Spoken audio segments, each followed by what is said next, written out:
Welcome everybody to the VR Game Rankings YouTube channel. Of course, this is the daily vlog series. Today is Tuesday, March 27th. This is episode 127, and we're probably going to have a little bit of a shorter show today, but we do have some news stories to get into, so let's go ahead and get things rolling. So the story number one, we go back to the HTC Vive Pro. Now, one of the things that we've been wondering with the Vive Pro, this is something that I was wondering out loud on the VR Roundtable podcast a number of weeks back, is with HTC selling the HTC Vive Pro headset a la carte, they're kind of limiting their market. They're limiting their market to existing Vive owners, because if you don't own a Vive and if you're looking to jump into the VR game, for you to buy the HTC Vive Pro, then you got to buy all these individual accessories. It doesn't really make a ton of sense. So it appears that they're more specifically targeting existing Vive customers. So what about complete newbies? Will they have some type of package to put together for complete newbies? Now, we know that is not going to happen until later this year, but Upload VR has a story where apparently if you actually go through the process of putting an HTC Vive Pro into your cart on Vive.com as a pre-order, a little special thing pops up letting you know that there is an accessory starter pack that you can get for your HTC Vive Pro, which will actually include 2 base stations and 2 controllers. Now, of course, these 2 base stations and these 2 controllers are the same standard base stations and controllers that we've always had for the HTC Vive, the regular HTC Vive. So none of this is 2.0. You're not even getting blue controllers as far as I'm aware. It's just the standard 2 lighthouses and 2 Vive controllers. However, the nice thing is they are putting this together in a package deal, giving you a little bit of a discount. So how much is it to create an entire package? Well, basically this little Vive Pro headset accessory starter kit is going for $450.47. Like we said, it includes 2 standard base stations and 2 standard controllers. That is it. Now, you are saving a little bit of money here, because if you were to buy an individual controller, each one is $129.99. Also, if you were to buy an individual base station, each base station is $134.99. So if you add all that up, it comes out to basically $529.96. So you're saving a whopping $79.49 if you go ahead and add this in with your Vive Pro purchase. And then, of course, what is your new final grand total? When you're finally going to check out, your new grand total is $1,250.46. So some people might wonder, well, hey, why doesn't Vive just have a package like that? Why beat around the bush? Why have this little accessory deal? Why don't they have a complete package where for $12.50 you get the whole thing? And I'd say the answer to that is because it makes it look incredibly expensive. So they probably don't want to do that. They kind of like having these little, this just makes it look cheaper. You know, for some reason, it makes it look cheaper. If they were to announce back on GDC, you know, the first day of GDC, if they were to say, hey, Vive Pro, get the entire package, it's only $1,250, that would have caused an uproar as well. So HTC could not win in either way. But, you know, they do have this Vive accessory kit. You know, it is a small savings, and honestly, when you think about this combined price, yeah, it is outrageous. It really is. But at the same time, this is the only game in town. So they have us, you know, they have us by the barrel. I mean, they can do what they want to do. They can get away with what they want to get away with. And as far as I'm aware, Amazon, like if you want to go pre-order the HTC Vive Pro from Amazon, I believe all the pre-orders are locked up. So somebody out there must actually be buying these things. So as much as we complain and moan and cry about the incredible high price tag here, somebody is actually pre-ordering these things. And that's what I kind of thought would happen, because I don't believe they're going to have this gigantic burst of availability of just thousands upon thousands of units. They're going to have a relatively limited supply in the beginning, and I think the pin-up demand is there, and it does appear to be there. Now, in a related story, one thing that we did find out in regards to the HTC Vive Pro, Road to VR had a story on this. They did make some very slight changes to their recommended specs for the HTC Vive Pro. We know that the Vive Pro has this higher resolution. It is up at a slightly higher level. It is pushing more pixels, and so it's expected you're going to need to have a little bit more horsepower driving that headset, and apparently NVIDIA was actually one of the major reasons that HTC has revised their specs on this, because NVIDIA was doing some testing with HTC Vive Pros, and they basically said to HTC, they said, hey, you might want to change some of your little specs here and kind of alter it a little bit. So what have the specs changed to? Well, now HTC is recommending a 1070 video card or a Radeon Vega 56, and that goes out to the red team out there. I'm not forgetting about you guys. I know I often only mention the NVIDIA cards, and that isn't fair, right?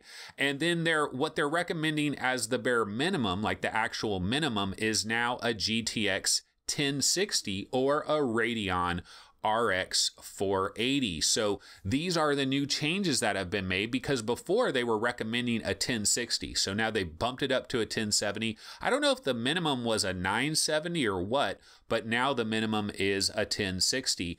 They're also requiring you must have one USB 3.0 port, and you also have to have one DisplayPort 1.2 or newer. Remember, there is no HDMI on this link box. Now, the good news is the vast majority of video cards out there are all going to have DisplayPort 1.2 or newer, so you're not going to really have to worry about that, but there is no HDMI on the new link box.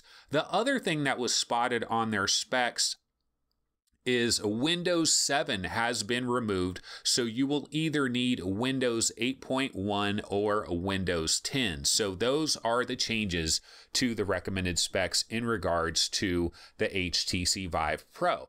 Okay, so let's go ahead and get to story number 3. Story number 3 is Oculus Rift is getting in the spirit of March Madness, and they have this kind of March Madness Oculus game bracket, basically, is what they're doing. They're calling it the Rift Showdown. And so what they're doing is they're putting a number of different Rift games head to head, and then they're asking Rift fans to basically vote on this. Now, this is all going on Twitter, and I went ahead and got my votes in real quick, but at the time that I was doing this, there was only about 2 hours left in the voting. I guess this is basically round 1 of this March Madness, and it's, it's all in good fun. I mean, there's nothing really serious going on here, but I thought we could talk about it real quickly. So basically, they have 4 games from the new release category. They have Sprint Vector is going head to head with Box VR.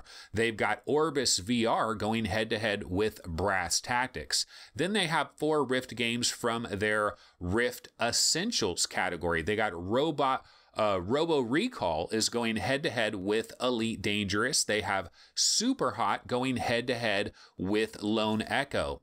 And then they have 4 games from their indie favorites category. Raw Data is going head to head with In Death. Come on, In Death, pull it out, baby. And then they got Rec Room going head to head with Onward. Now that is a strong battle right there. I don't know who's going to win that one.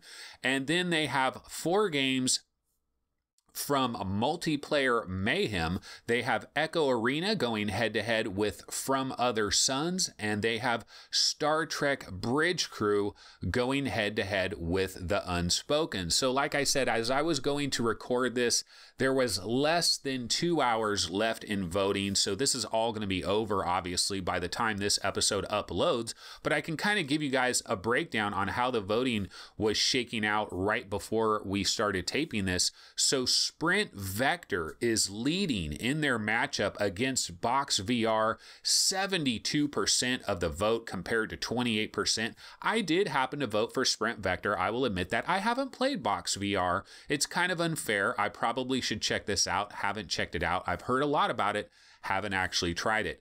Orbis VR is beating Brass Tactics 56% to 44%. This is a travesty, ladies and gentlemen. Orbis VR, okay, no, Orbis VR might be a cool game. I have nothing against Orbis VR, but Brass freaking Tactics? Like Brass Tactics, I believe, is probably one of the 3 or 4 best games that have been released in the year 2018. I don't think there's any question about it.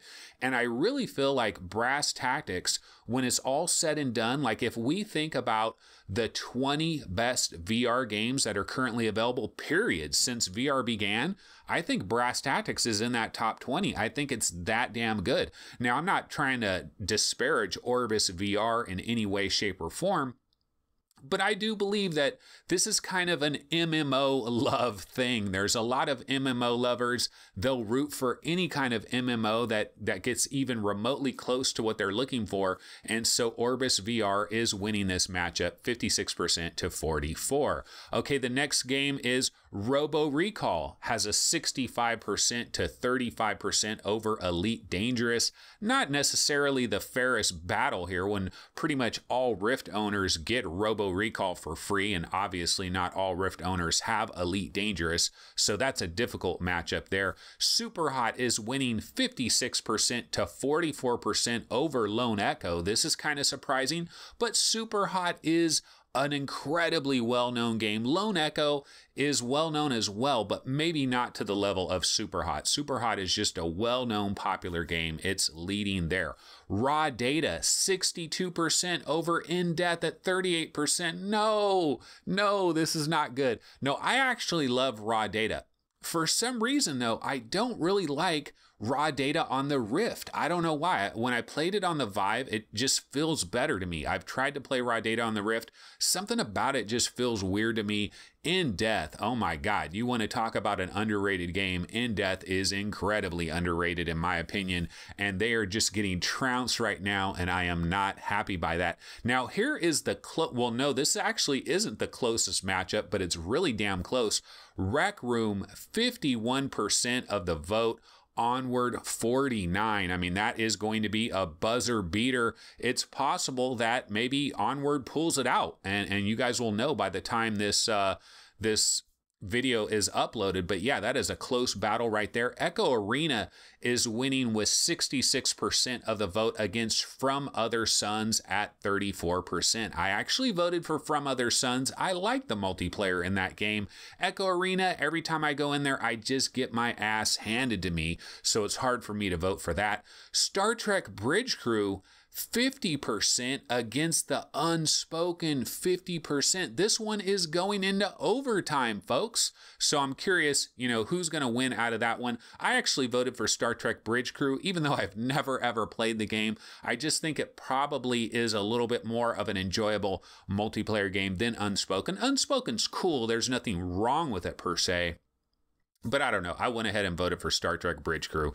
Okay, so let's go ahead and get into our next story. Our next story is the Lenovo Mirage VR 180 camera is now available for pre-order on Amazon. So if you've been looking for a 180 degrees VR camera, here is your opportunity. You can go ahead and pre-order it now. The cost is $300. It's set to launch on May 4th. Now, apparently, when you go on to Amazon and you actually try to pre-order this, it's actually going to show May 6th as the launch date, but it's really May 4th. I don't know if this is like a 2-day delay for their shipping or what that has to do with it, but anyway, that's on there. The camera features dual 13 megapixel sensors with fisheye lenses that record in 4K, and this will supposedly result in 2 times better visual clarity than a standard 4K 360 camera. You can also stream your videos directly to YouTube Live or upload them to Google Photos. So I know that this camera was kind of designed with like the Daydream platform in mind, because it kind of goes hand in hand with the Lenovo Mirage Daydream headset. But I guess there must be a way you can get these videos onto YouTube and you can get them onto Google Photos. But what I'm curious about, like say I own an Oculus Rift or I own an HTC Vive or I have a Windows mixed reality headset, how easy is it going to be for me if I bought this camera to actually be able to view my stuff in legitimate VR on any of those platforms? I'm assuming there must be a way to do it that isn't that incredibly complicated, but I don't know exactly how that works. But I kind of was wondering, like, would I ever record one of my shows in VR? So like somebody could watch this show in VR.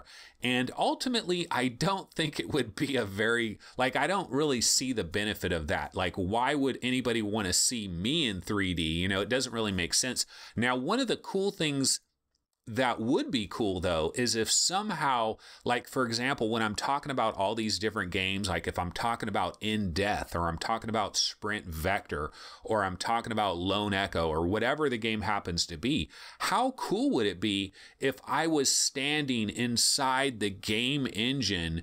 Like if I did record this in VR and it was available in VR and I was standing inside the game engine. And so if you're watching it in VR, you're seeing me talk about it while I'm standing inside the game engine. That would actually be kind of cool. So I wouldn't mind experimenting with that if that was a possibility. But yeah, so this camera is available. And one thing I will remind people, remember, we do have our Amazon associate links.